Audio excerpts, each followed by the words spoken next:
This stunning Akali illustration was created by Tommy Luong during his mentorship with Vincent Tran at CGVerse. Tommy started with dynamic thumbnail sketches, exploring different poses and compositions to tell the story of Akali facing off against guards. This early exploration is key to finding the most impactful narrative. Tommy then established strong values and lighting, laying the groundwork for the piece's dramatic mood. This stage is crucial to create depth and visual hierarchy even before adding colors.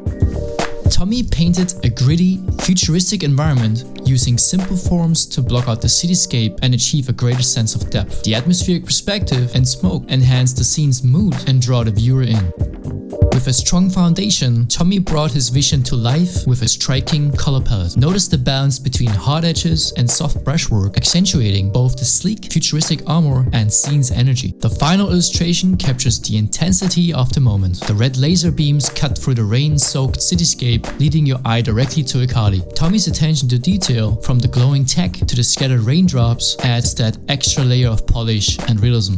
Tommy's mentorship at CGVerse provided him with valuable insights into image creation and the ever-evolving illustration industry. If you feel motivated, check our mentors at CGVerse. We'd love to see you get closer to your goals. This is Chris, signing off. Keep creating and stay awesome.